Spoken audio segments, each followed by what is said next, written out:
வணக்கம் and welcome to அரசியல்பேட்டை. வணக்கம் sir. Sir, டெல்லியில செங்கோட்டைக்கு பக்கத்துல பப்ளிக் பிளேஸ்ல வந்து ஒரு கார் வெடிஞ்சிருக்கு. இது வந்து கார் தானா வெடிஞ்சதா இல்லாட்டி இது வந்து குண்டு வெடிப்பா எடுக்கிறதா என்ன அப்படின்ற அந்த டிஸ்கஷன்லாம் ஒரு பக்கம் வந்து போயிட்டு இருக்கு. ஆனா ஒரு பப்ளிக் பிளேஸ்ல இப்படி ஒரு விஷயம் சடனா அன்எக்ஸ்பெக்டடா நடந்திருக்கு. இன்னொரு பக்கம் பாத்தீங்கன்னா பீகார்ல தேர்தல் அப்படின்ற ஒரு விஷயம், எஸ்ஐஆர் ஒரு பக்கம் வந்து போயிட்டு இருக்கு. ஒவ்வொரு மாநிலத்துல இருக்கக்கூடிய முதலமைச்சர்களும் இதுக்காக வந்து இரங்கலை வந்து தெரிவிச்சிட்டு இருக்கும் பொழுது ஒன்றிய அரசு சார்பா இது குறித்து எந்த ஒரு விஷயமும் இன்னும் அவங்க வந்து பேசாமலே இருக்காங்கன்னு போது இது வந்து அரசியல் பண்ணக்கூடிய ஒரு விஷயமா பார்க்கப்படுறதா இல்லாட்டி சாதாரணமா நடந்த ஒரு நிகழ்வை எடுத்துக்கிறதான்னு தெரியல. ஏன்னா இது வரைக்கும் விசாரிச்சதுல இந்த கார் வந்து இதுக்கு முன்னாடியே வந்து 4-5 பேர் மாற்றி மாற்றி விற்கப்பட்டிருக்கு அப்படின்றதும், கடைசியா வந்து புல்வாமாவை சேர்ந்த ஒருவருக்கு சொந்தமான ஒரு காரா இது இருக்கு அப்படின்ட்டு இப்போ அவருடைய குடும்பத்தார்கிட்ட வந்து விசாரணை நடத்திட்டு இருக்கதையும் வந்து பார்க்க முடியுது. இதை வந்து சாதாரணமா நிகழ்ந்திருக்க சம்பவம் மாதிரி எடுத்துக்கிறதா இல்லாட்டி இது ஒரு அரசியலா பார்க்கலாமா, எலெக்ஷனுக்காக இது வந்து பண்ணப்படுது அப்படின்னு எடுத்துக்கிறதா எப்படி சார்? பொதுவா பாஜக ஆட்சிக்கு வருவதற்கு முன்பாக தீவிரவாத தாக்குதல், ஒரு பயங்கரவாத தாக்குதல் அப்படிங்கிறதெல்லாம் வந்து இந்தியா நிறைய எதிர்கொண்டுருச்சு. ஆனால் அப்போதெல்லாம் வந்து அரசு மீது நமக்கு சந்தேகமே வராது. அரசு, அது காங்கிரஸ் அரசாக இருந்தாலும் சரி, அதுக்கு முன்பு இந்த ஏதோ ஒரு கூட்டணி அரசு எதுவாக இருந்தாலும் அரசின் மீது நமக்கு சந்தேகம் வராது. பாஜக ஆட்சிக்கு வந்ததுக்கு பிறகுதான் நமக்கு வந்து ஏதாவது ஒரு தீவிரவாத தாக்குதலோ ஏதோ ஒன்று நடக்கும்போது நமக்கு வந்து அரசின் மீதும் வந்து ஒரு சந்தேகத்தை, ஒன்றிய அரசின் மீது ஒரு சந்தேகத்தை வரக்கூடிய அளவில் வந்து பேசுபொருள் மாறுது.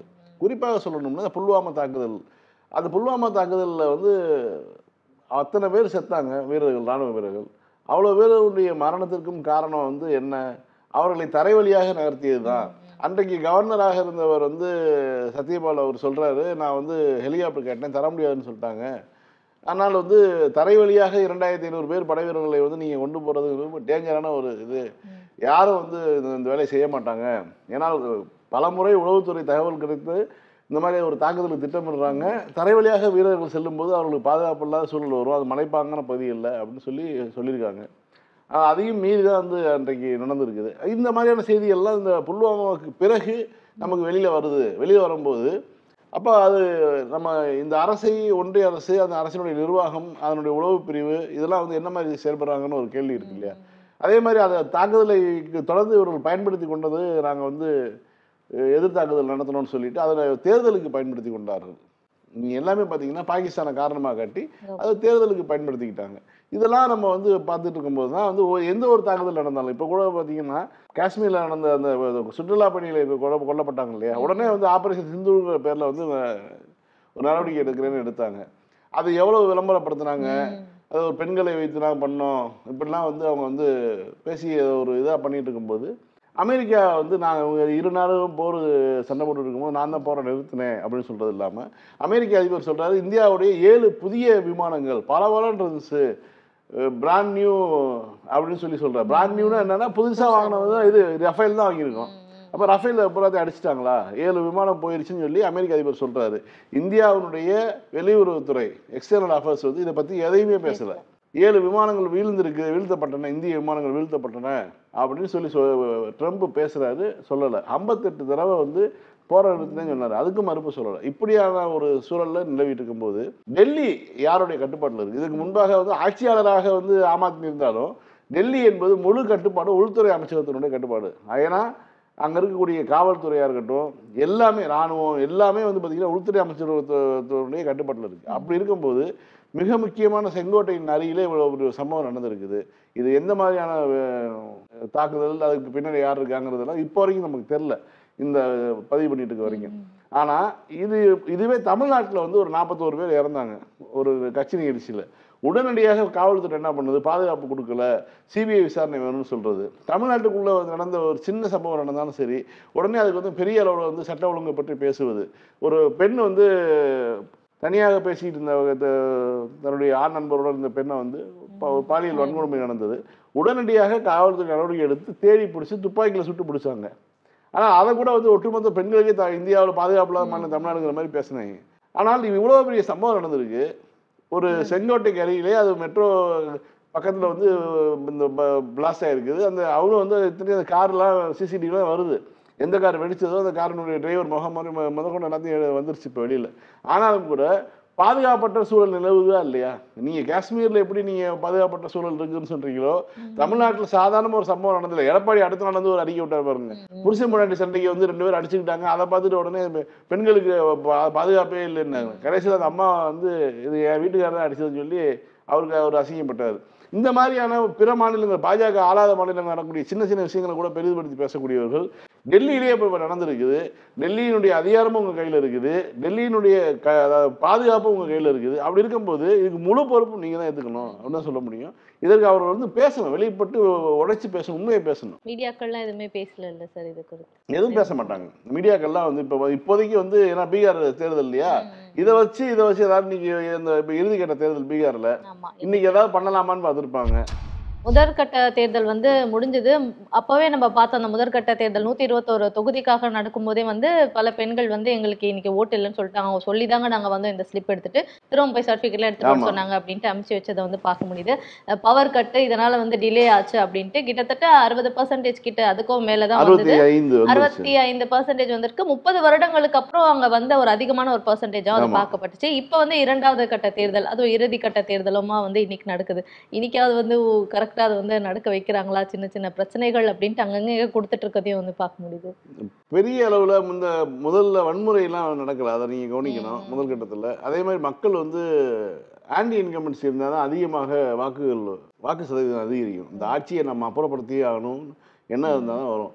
இவர்களுக்கு வந்து இவ்வளவுக்கும் பிறகு, அதாவது 65 லட்சம் பேரை வந்து நீக்கியதற்கு பிறகும் கூட இந்த அளவுக்கு வந்திருக்குதுங்கிறது ஒரு விஷயமா நம்ம பார்க்கலாம். ஆனால் வந்து இன்னொரு இது, இந்த வாக்கு செலுத்திய பெட்டிகள் வைக்கப்பட்டக்கூடிய ஸ்ட்ராங் ரூம், அந்த ஸ்ட்ராங் ரூமை கண்காணிக்கிறதுக்கு 24 மணி நேரமும் வந்து சிசிடிவி கண்காணிப்புலாம் இருக்கும்போது பல இடங்கள்ல வந்து அது வந்து அந்த சிசிடிவியில் ஆஃப் ஆகுது.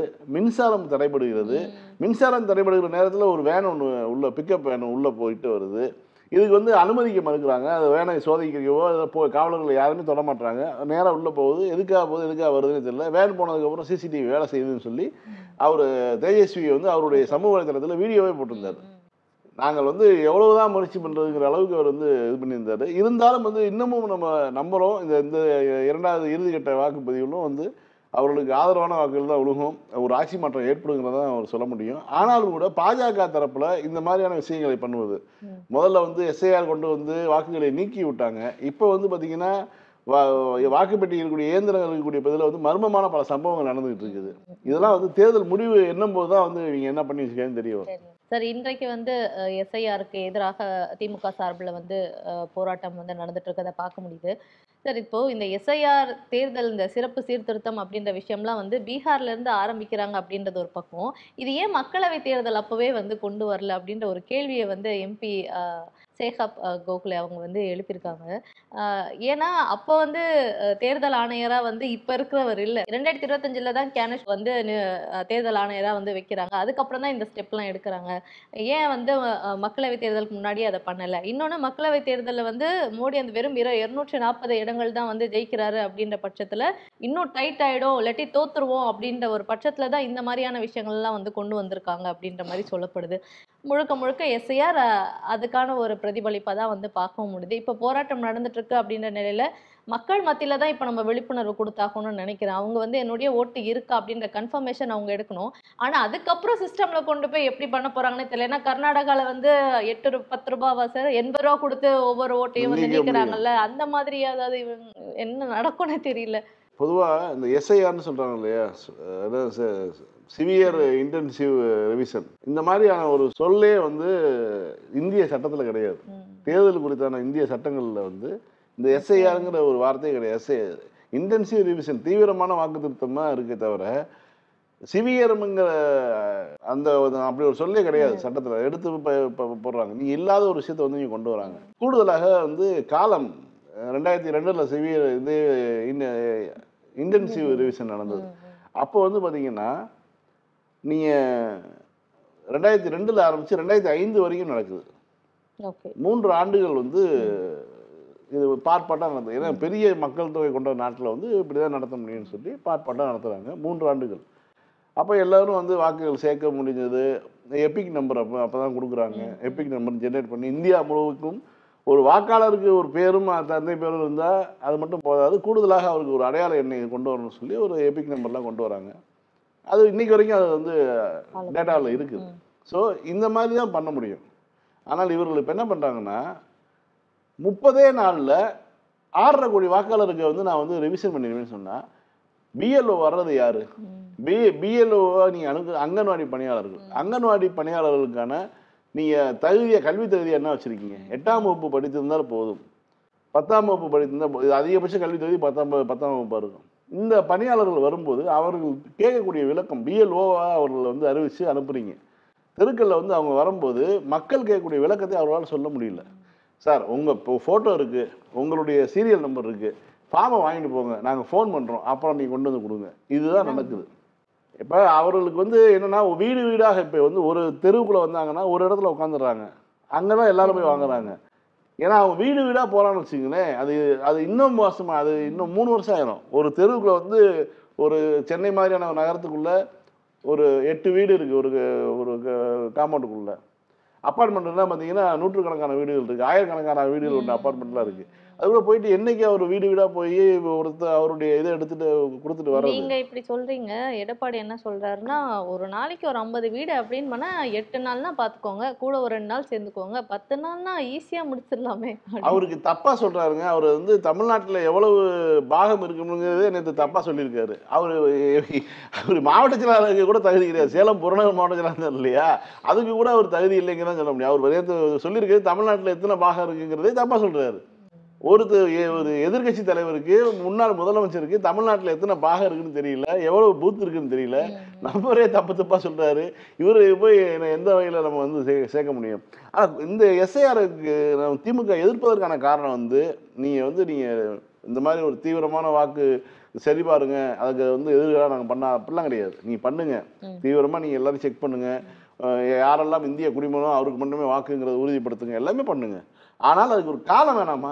30 நாள்ல எப்படிங்க முடியும்?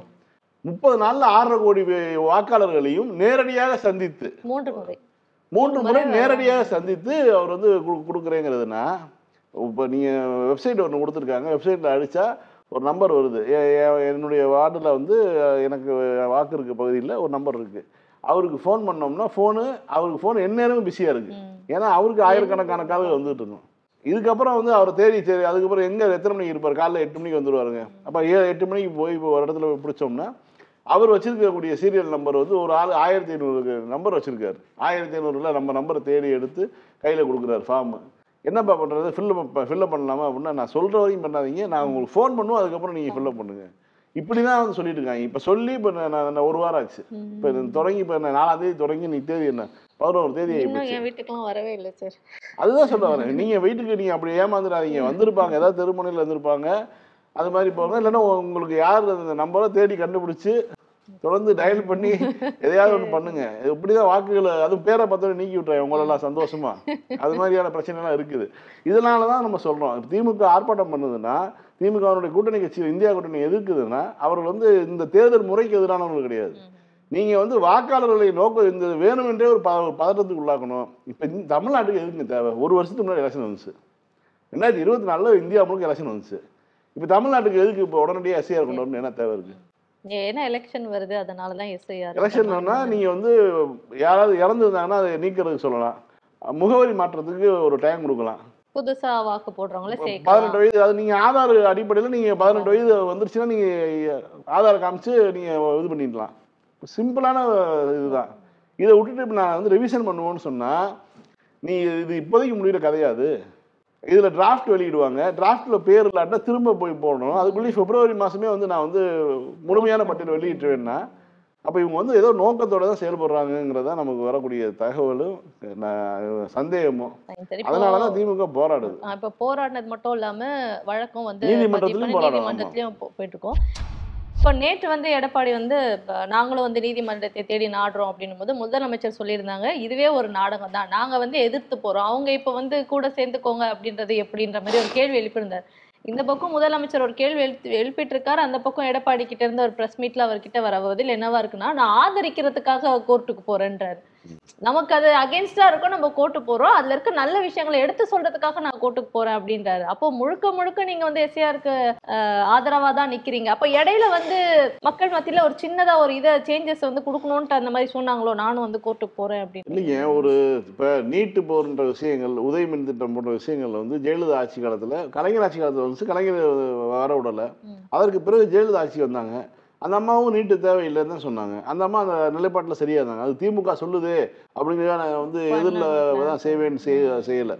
சில விஷயங்கள் அவங்க ரொம்ப மோசமான விஷயங்கள் பண்ணியிருக்காங்க. ஜெயலலிதா வந்து திமுக செய்ததுங்கிறதுக்காக இது பண்ணலை. ஆனால் அவங்க வந்து பார்த்தீங்கன்னா திமுக செய்தது கலைஞர் செய்ததுங்கிற அந்த தனிப்பட்ட வன்மம்லாம் அவங்க சில விஷயங்கள் பண்ணியிருக்காங்க.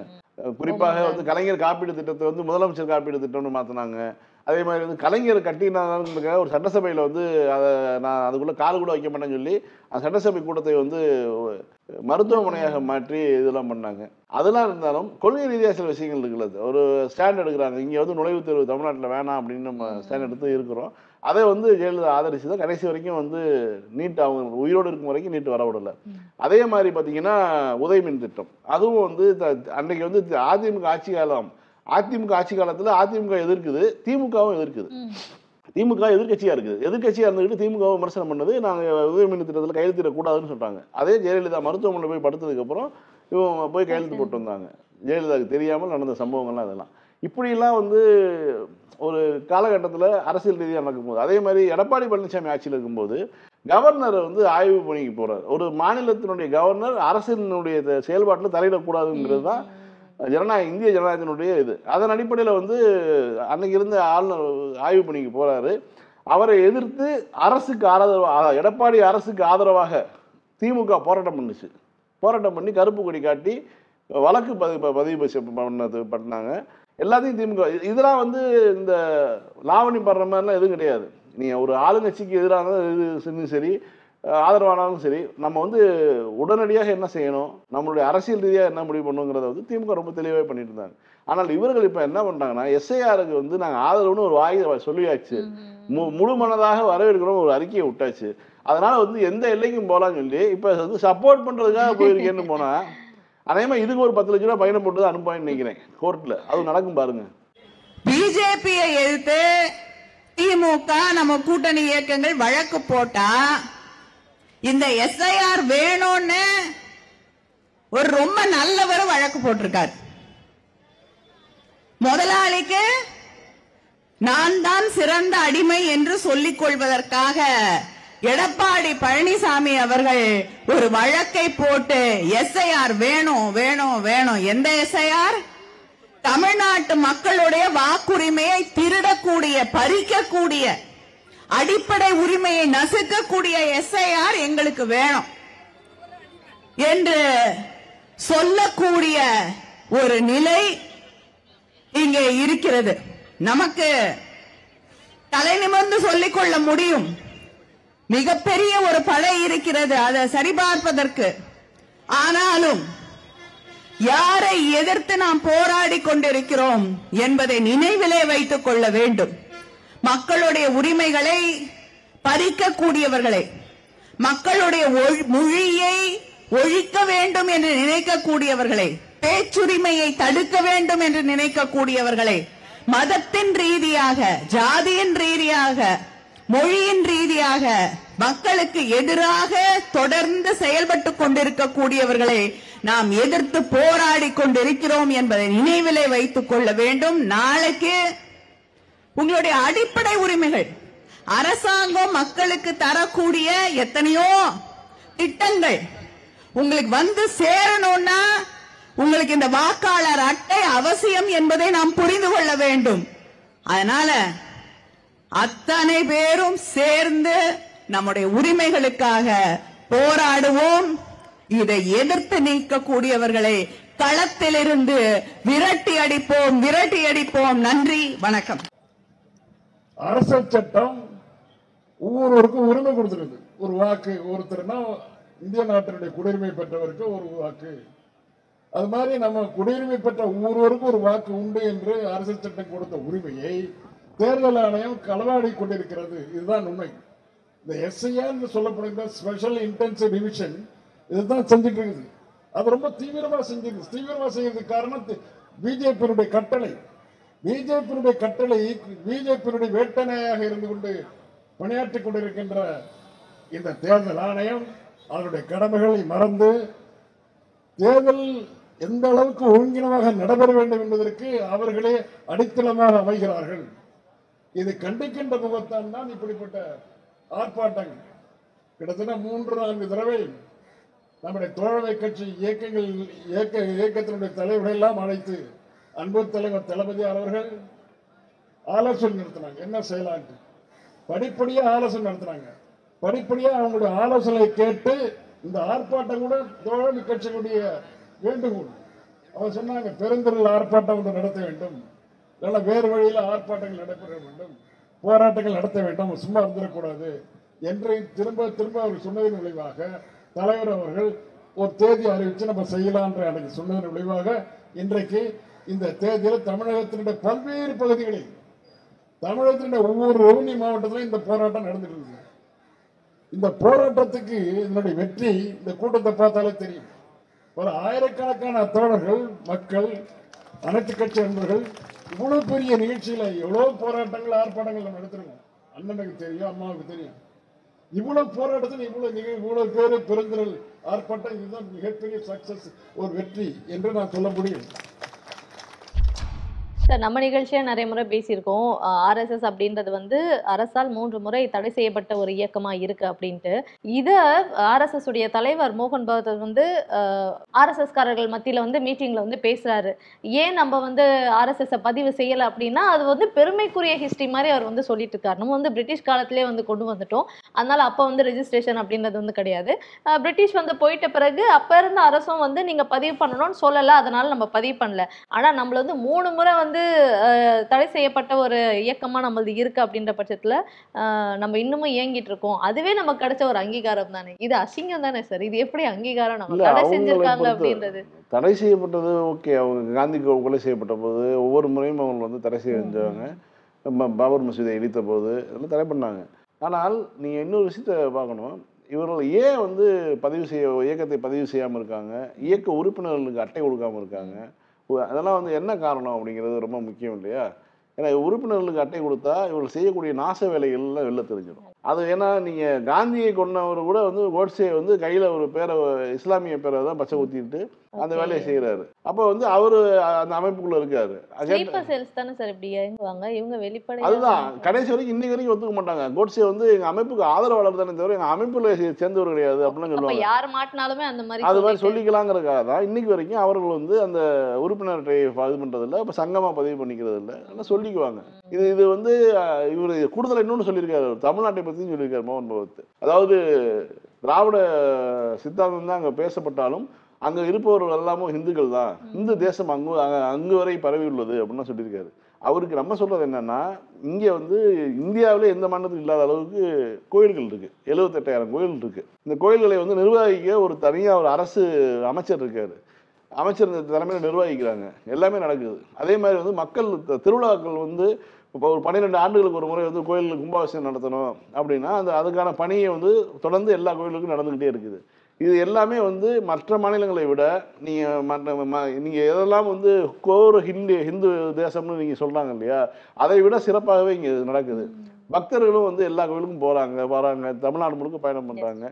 அதே மாதிரி எல்லா கோயிலுக்கும் போவாங்க இங்கே இருக்கக்கூடியதுக்கு. இதெல்லாம் வந்து அவங்க வந்து தமிழ்நாடுடைய இந்த அடிப்படையை வந்து அவங்களால புரிஞ்சிக்கவே முடியாது. நீங்க கூட சொன்னீங்களே சார், இங்க அத்தனை பேர் கோயிலுக்கு வராங்க, ஆனா ஏன் இங்க வந்து பாஜக வரல அப்படின்னு யாராவது ஒரு வட இந்தியாவை சேர்ந்த ஒருத்தவங்க வந்து தனிப்பட்ட முறையில் பயணம் பண்ணி பார்த்தாங்கன்னா எல்லாரும் 90 பூசிருக்காங்க, எல்லாரும் வந்து குங்குமம் வச்சிருக்காங்க, எல்லாம் அப்படி இருக்காங்க, அப்புறம் ஏன் பாஜக ஓட்டு விழுக மாட்டேதுன்னு சஸ்பென்ஸோடய சாகும் ஒரு படத்தில் அது மாதிரி தான் இவங்களுக்கு நடக்கணும். இவங்க ஆனால் அப்படிதான் வந்து இன்னைக்கு இருக்குது. அவர்கள் என்ன சொன்னாலும் சரி, மோகன் பகவத் சொல்றாரு, பேரு தான் வந்து வெறும் திராவிட அரசியல், திராவிட மாடல்னு சொல்றாங்க, ஆனால் வந்து அது வந்து ஹிந்து தேசங்கிறாங்க. இது ஹிந்து தேசம்லாம் கிடையாது, இது பெரியார் தேசம், அண்ணா தேசம், கலைஞர் தேசம். சார், திரும்ப நாளைக்கு இதே நிகழ்ச்சியை சந்திப்போம். மீண்டும் நாளை மாலை 6:30 மணிக்கு அரசியல் பேட்டை நிகழ்ச்சியில் சந்திக்கலாம். நன்றி. நன்றி.